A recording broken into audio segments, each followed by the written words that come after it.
gentlemen, are you ready? Assalamualaikum dan salam sejahtera.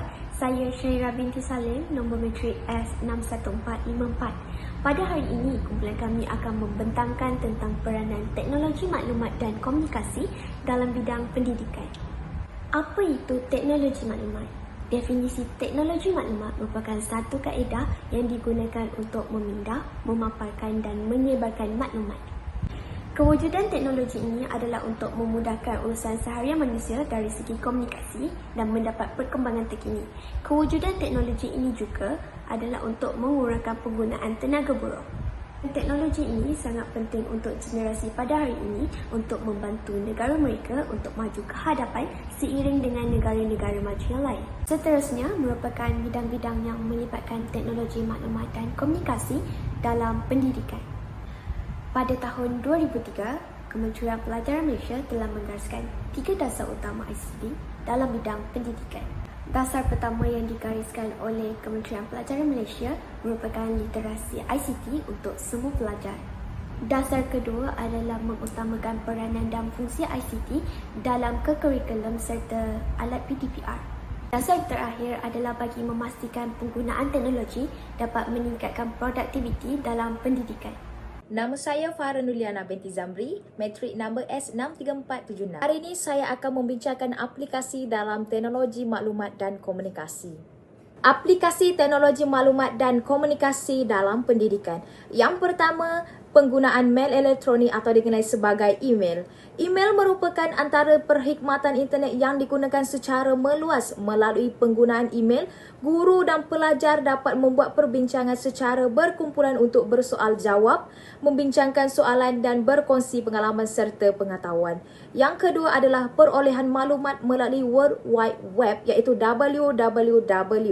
World Wide Web ini merupakan salah satu aplikasi teknologi maklumat komunikasi yang berfungsi sebagai medan maklumat kepada guru dan pelajar, di mana website ini dapat membantu seorang guru mencari maklumat atau memberi input yang berkualiti kepada pelajar dengan mendapat sebarang maklumat dengan mudah dan cepat. Contoh maklumat yang tersedia di laman web ini adalah teks dan grafik dalam satu dokumen, audio dan video animasi dalam satu dokumen. Yang terakhir adalah pembelajaran interaktif dalam talian Frog VLE. Konsep Virtual Learning Environment VLE atau persekitaran pembelajaran maya di Malaysia dibangunkan di bawah projek Satu Bestari Net. Matlamat pelancaran projek ini adalah untuk menyediakan akses kelajuan tinggi broadband kepada setiap sekolah awam di Malaysia di samping mewujudkan satu persekitaran pembelajaran maya. VLE merupakan salah satu platform untuk guru, ibu bapa, murid untuk saling berkomunikasi dan berkongsi sumber pembelajaran.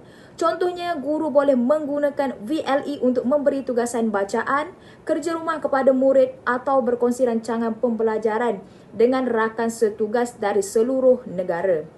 Selain itu, ibu bapa juga boleh mengakseskan portfolio anak-anak mereka. Kesan positif ICT dalam bidang pendidikan. Yang pertama, SIM. Sistem Informasi Management merupakan sebuah sistem informasi keorganisasian yang mendukung proses-proses pengurusan.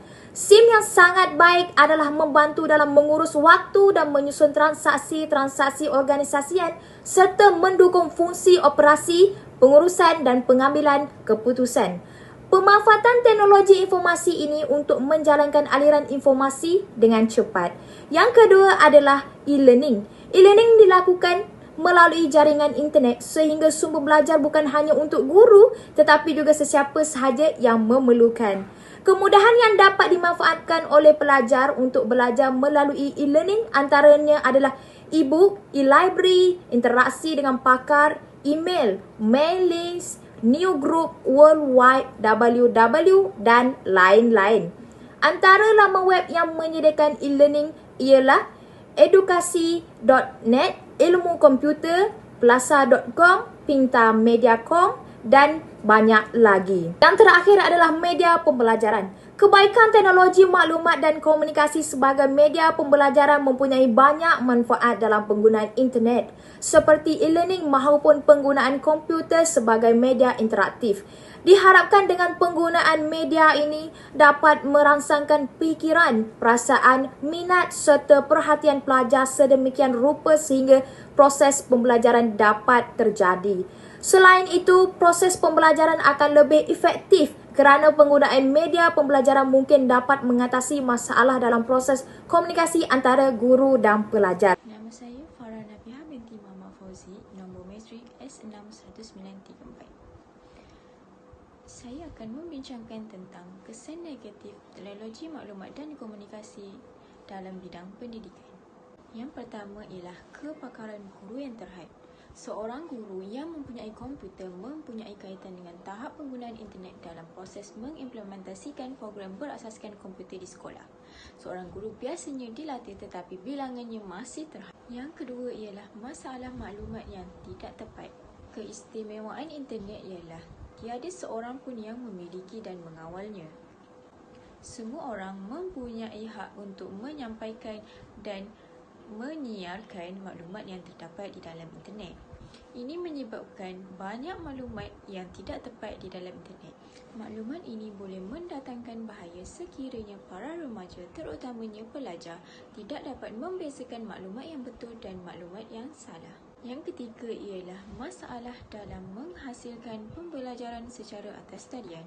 Walaupun banyak kebaikan penggunaan internet, namun terdapat juga beberapa kekurangan internet di mana pelajar yang selalunya mengakses internet lebih tertarik untuk duduk di hadapan komputer tanpa memikirkan kehidupan sosial sama ada dengan keluarga maupun masyarakat.